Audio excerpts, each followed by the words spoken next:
Hello, dear students. This is an educator Shiv, and today I am here with a topic entitled Federalism. संघवाद क्या है? What is federalism? Federalism is a system of government in which the power is divided between a central authority and various constituent units of the country. संघवाद सरकार की एक प्रणाली है जिसमें सत्ता को एक केंद्रीय सरकार या शक्ति और देश की विभिन्न राज्य सरकारों या इकाइयों के बीच विभाजित किया जाता है। साधारण शब्दों में हम इसे कह सकते हैं कि संघीय व्यवस्था में अक्सर सरकार के दो या दो से अधिक स्तर होते हैं। पहले स्तर पर पूरे देश के लिए केंद्र सरकार होती है और दूसरे स्तर पर राज्य सरकारें होती हैं और तीसरे स्तर पर स्थानीय सरकारें या लोकल गवर्नमेंट होती हैं। तीनों स्तर की सरकारें अपना प्रशासन चलाने के लिए एक दूसरे से स्वतंत्र होती हैं। विश्व के बहुत कम देशों में फेडरल गवर्नमेंट है। सिर्फ 25 देश ही हैं जहां फेडरल गवर्नमेंट है। हमारे देश भारत के अलावा अमेरिका, कनाडा, रूस, ब्राज़ील में सरकार का संघीय मॉडल काम करता है, जबकि ब्रिटेन, जापान, फ्रांस एवं विश्व के ज़्यादातर देशों में एकात्मक शासन व्यवस्था है। एकात्मक शासन व्यवस्था में केंद्र के पास ज़्यादा पावर होती है।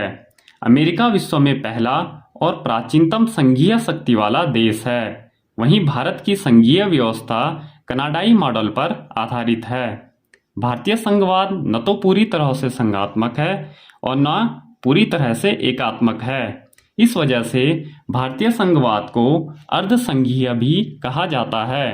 भारतीय संविधान के अनुच्छेद 1 में भारत को राज्यों का संघ कहा गया है।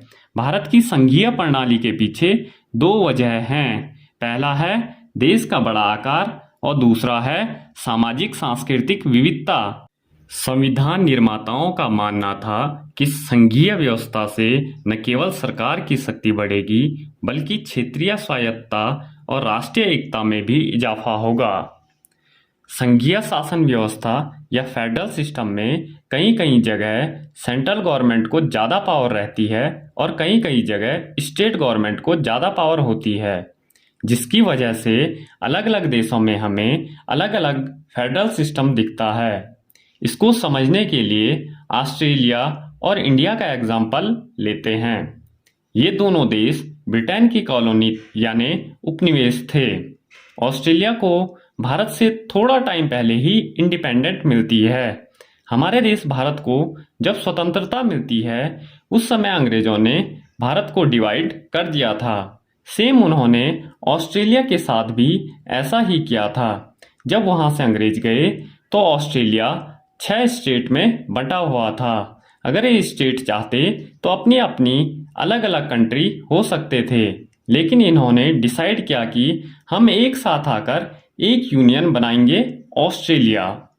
इसी तरह जब भारत को स्वतंत्रता मिली थी तो भारत में डिवीज़न पैदा कर दिया गया था। हमारे देश के लीडर चाहते थे कि भविष्य में कोई डिवीज़न या बंटवारा न हो, एक साथ जुड़कर रहें। इस तरह हमें फेडरल सिस्टम के दो टाइप दिखाई दिए। एक होता है कमिंग टुगेदर फेडरेशन और दूसरा होता है holding together federation. Coming together में जिसमें इंडिपेंडेंट स्टेट एक साथ आकर एक कंट्री बनाते हैं, ऐसे में इन सारे स्टेट के पास बराबर पावर होती है और स्टेट के पास सेंट्रल गवर्नमेंट से ज़्यादा पावर होती है। इस तरह की फेडरलिज्म है ऑस्ट्रेलिया, स्विट्ज़रलैंड और यूएसए। होल्डिंग टुगेदर फेडरेशन तब बनती है जब एक कंट्री अपनी पावर यूनियन गवर्नमेंट और स्टेट गवर्नमेंट में बांटती है। इंडिया, स्पेन, बेल्जियम में होल्डिंग टुगेदर फेडरेशन है। ऐसे फेडरेशन में सेंट्रल गवर्नमेंट के पास ज़्यादा पावर होती है कंपेयर टू स्टेट गवर्नमेंट के। कमिंग टुगेदर में हमने देखा सभी स्टेट के पास बराबर पावर होती है।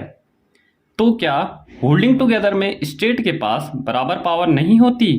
यानी हमारे यहाँ कुछ स्टेट ज़्यादा पावरफुल हैं और कुछ स्टेट वीक हैं।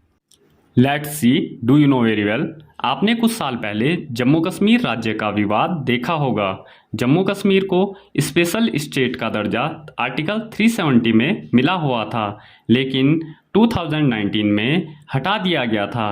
तो वैसे ही कुछ स्टेट अभी भी हैं जिनको संविधान के आर्टिकल 371 में स्पेशल स्टेटस मिला हुआ है, जैसे असम, अरुणाचल प्रदेश, नागालैंड और मिजोरम। ये स्पेशल स्टेटस उनको इसलिए मिला, या तो ये एरिया में बहुत कम डेवलप हैं, या ये एरिया बहुत सेंसिटिव है। यहाँ पे कल्चर को बचाने के लिए, इन्हें प्रोटेक्ट करने के लिए इन सब एरिया में हम लैंड या एरिया नहीं खरीद सकते हैं। इसके साथ साथ कुछ यूनिट हैं इंडिया में जिनके पास बहुत कम पावर है, इन्हें यूनियन टेरिटरी कहा जाता है। ये एरिया छोटे होते हैं, जिसकी वजह से इनका एक अलग स्टेट नहीं बना सकते हैं और ना ही इनको किसी और स्टेट में मिला सकते हैं। यूनियन टेरिटरी के पास अन्य स्टेट की तरह पावर नहीं होती। सेंट्रल गवर्नमेंट इन्वॉल्व होती है यूनियन टेरिटरी को रन करने के लिए। Decentralization in India. हमने गवर्नमेंट के 2 टीयर के बारे में बात कर ली। अब हम 3rd टीयर की बात करेंगे, जो कि है लोकल गवर्नमेंट। जब पावर सेंट्रल गवर्नमेंट और स्टेट गवर्नमेंट से लोकल गवर्नमेंट को दी जाती है, इसे हम डिसेंट्रलाइजेशन कहते हैं। डिसेंट्रलाइजेशन करने का रीजन ये है कि कुछ कार्य करने के लिए स्टेट या सेंट्रल गवर्नमेंट की नहीं बल्कि लोकल अथॉरिटी की ज़रूरत होती है। जैसे अगर आपके रोड में गड्ढा है तो आप सीधा सेंट्रल गवर्नमेंट या स्टेट गवर्नमेंट के पास नहीं जाओगे, बल्कि अपनी लोकल गवर्नमेंट को बोलोगे। साथ ही साथ लोकल रिप्रेजेंटेटिव को अपनी लोकल समस्याओं के बारे में सब कुछ पता रहता है।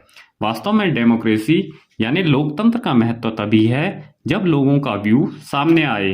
व्यू तभी सामने आएगा जब हम लोकल गवर्नमेंट की बात करेंगे। कॉन्स्टिट्यूशन जब बना था तब उसमें सिर्फ इतना लिखा था कि गांव में पंचायत बनानी चाहिए, लेकिन संविधान में पंचायत की पावर का उल्लेख नहीं था। इसलिए पंचायतों की पावर स्टेट के पास होती थी। स्टेट का मन हो तो वो लोकल गवर्नमेंट बनाए, या स्टेट का मन नहीं है तो वो लोकल गवर्नमेंट न बनाए। लोकल गवर्नमेंट की खुद की कोई पावर नहीं थी। जब कोई पावर नहीं है तो डिसेंट्रलाइजेशन भी नहीं है।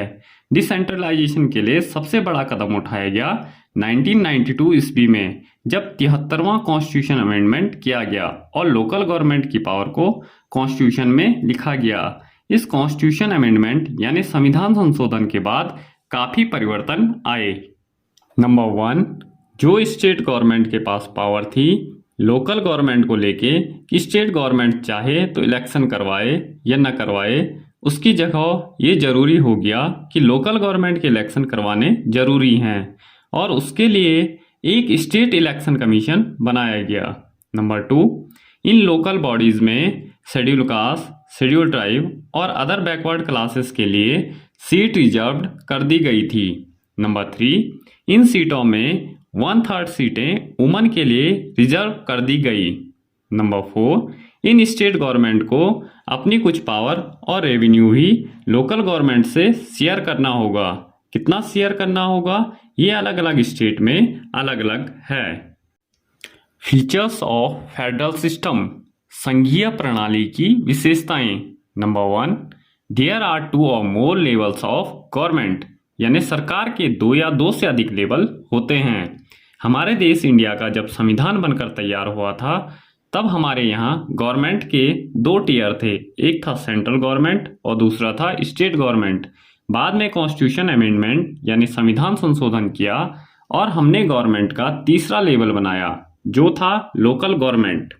Number 2, different tier of government govern the same citizens but each tier has its own jurisdiction in specific matters of legislation, taxation and administration.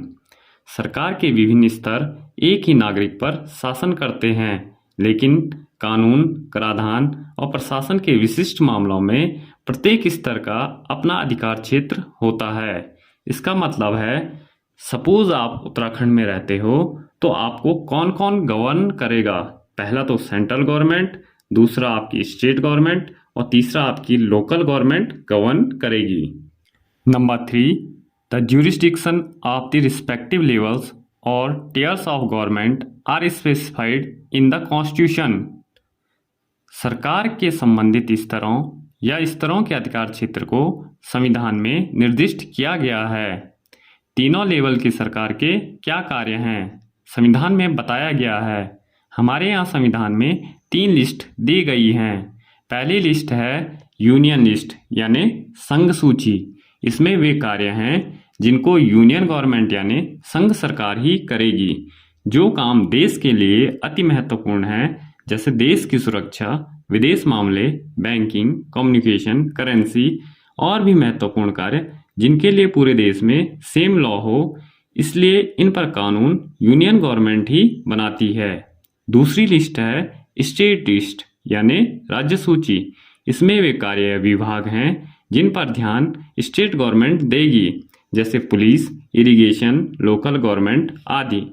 तीसरी लिस्ट है कॉन्करेंट लिस्ट यानी समवर्ती सूची। इसके अंतर्गत वे विभाग या कार्य आएंगे जिन पर लॉ सेंट्रल और स्टेट दोनों सरकारें बनाएंगी। इसमें आता है एजुकेशन, फॉरेस्ट, मैरिज, एडॉप्शन आदि। इन विभाग या कार्यों में अंतिम निर्णय सेंट्रल गवर्नमेंट का ही होता है। इसके अलावा जो भी कार्य शेष बचते हैं वो सब यूनियन गवर्नमेंट ही देखेगी। Number 4, the fundamental provisions of the constitution can not be unilaterally changed by one level of government. Such changes require the consent of both the levels of government. संविधान के मूल प्रावधानों को एक स्तर की सरकार द्वारा एक तरफा नहीं बदला जा सकता है। इस तरह के परिवर्तनों के लिए सरकार के दोनों स्तरों की सहमति की आवश्यकता होती है। Number 5, courts have the power to interrupt the constitution and the powers of different level of government. The highest court acts as an umpire if disputes arise between different levels of government in the exercise of their respective powers.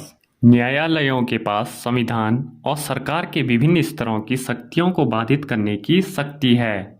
सर्वोच्च न्यायालय umpire के रूप में कार्य करता है यदि सरकार के विभिन्न स्तरों के बीच उनकी संबंधित शक्तियों के प्रयोग में विवाद उत्पन्न होता है। Number 6, sources of revenue for each level of government are clearly specified to ensure its financial autonomy. सरकार के प्रत्येक स्तर यानी स्टेट के लिए राजस्व के स्रोत उसकी वित्तीय स्वायत्तता सुनिश्चित करने के लिए स्पष्ट रूप से निर्दिष्ट है। यानी स्टेट गवर्नमेंट खुद से कोई टैक्स इंपोर्ट कर सके और खुद के लिए रेवेन्यू इकट्ठा कर सके ताकि वो अपने स्टेट को अच्छे से चला सके। Number 7, An ideal federal system has both aspects, mutual trust and agreement to live together. एक आदर्श संघीय व्यवस्था के दोनों पहलू होते हैं, परस्पर विश्वास और साथ रहने का समझौता। किसी भी फेडरल सिस्टम के 2 उद्देश्य होते हैं। पहला कि कंट्री में यूनिटी रहे और दूसरा यूनिटी के साथ साथ डाइवर्सिटी को भी महत्व मिले। इसके लिए सेंटर और स्टेट का आपस में ट्रस्ट होना जरूरी है और ये फील होना भी जरूरी है कि हम सब भले ही कितने अलग हों लेकिन एक ही देश के निवासी हैं।